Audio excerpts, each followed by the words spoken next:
Hello નમસ્કાર મિત્રો, મારું નામ છે ફરઝાના સલીમ સોરઠિયા. મારા ગામનું નામ છે ચિત્રાવડ ગીર અને આ મારું ફાર્મ છે. મારા ફાર્મનું નામ છે ગીર ડ્રેગન ફ્રૂટ ફાર્મ અને આ છે અમારા પ્રાકૃતિક રીતે ઉજરેલા આંબા. ગાય આધારિત ખેતી કરીએ છીએ અમે. મારી પાસે 4 ગીર ગાય પણ છે અને 2 ગીર વાછડી પણ છે. તમે જોઈ શકો છો મિત્રો કે આંબાનો ગ્રોથ કેવો છે તે, કેમ કે પ્રાકૃતિક રીતે જે આંબા ઉછરેલા છે એનો ગ્રોથ કંઈક અલગ જ હોય છે. આ વખતે કેરી આવી હતી પણ ઓછી આવી હતી. હવે ઇન્શાઅલ્લાહ આવતે વખતે લગભગ 100% બધામાં કેરી આવી જશે અને ગ્રોથ બહુ સારો છે. જોઈ શકો છો તમે આંબા.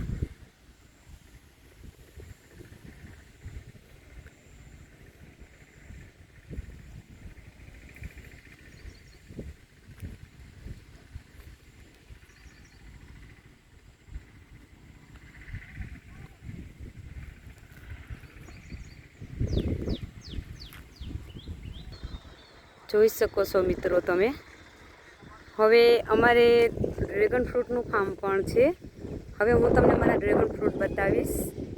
જોઈ લો, આ છે અમારા ડ્રેગન ફ્રૂટ. બરાબર છે. આ વખતે ફ્રૂટ આવી ગયા છે, બહુ લેટ આવ્યા છે, કેમ કે આ વખતે ગરમી બહુ હતી ને એને હિસાબે થોડાક લેટ ફ્રૂટિંગ બંધાણા છે. પણ શુકર મોવલા વરસાદ સારો થઈ ગયો છે અને હવે લગભગ નહીં વાંધો આવે. સી વેરાયટી છે ડ્રેગન ફ્રૂટની, રેડ કલર. જોઈ લો, આ બધા છે તે ફ્રૂટ છે. આ બડિંગ છે. આ બડિંગ જેટલા છે એટલા બધા ફ્રૂટ થવાના છે. આ જેટલા બડિંગ છે એ બધા ફ્રૂટ થવાના છે અને આ જે ફૂલ દેખાય છે એ બધા ડ્રેગન ફ્રૂટ બંધાઈ ગયા છે. એને હજી તૈયાર થતાં લગભગ 1 મહિના ઉપર વયું જશે. 1 મહિના પછી આ ફ્રૂટ પાકીને તૈયાર થશે. અને આ છે એ હજી ફૂલ છે. આને હજી તો 45 દિવસનો પીરિયડ હોય છે ડ્રેગન ફ્રૂટને તૈયાર થવામાં, એટલે એમાં હજી વાર લાગશે. જે નાના નાના બીન્સ છે, બર્ડ્સ છે, એમાં હજી વાર લાગશે.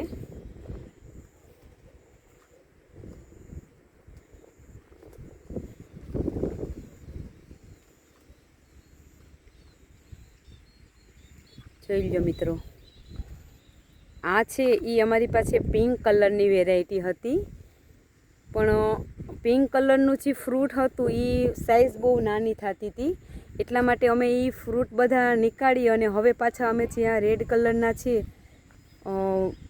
એ વાવ્યા છે. તો આ જે પ્લાન્ટ છે ડ્રેગન ફ્રૂટના એ અમે હજી આ વર્ષે વાવેલા જ છે. આ જે બધા પોલ છે એ પોલની અંદર બધા વાવેલા જ છે. જોઈ લો, આ એક પોલ છે એની અંદર 4 પ્લાન્ટ લગાવેલા હોય છે. જુઓ, હજી 4 પ્લાન્ટ લગાવેલા છે.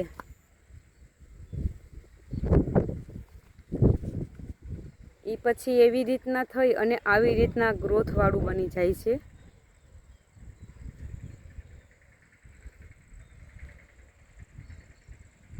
જોઈ લો મિત્રો, આ છે મારું ફાર્મ છે.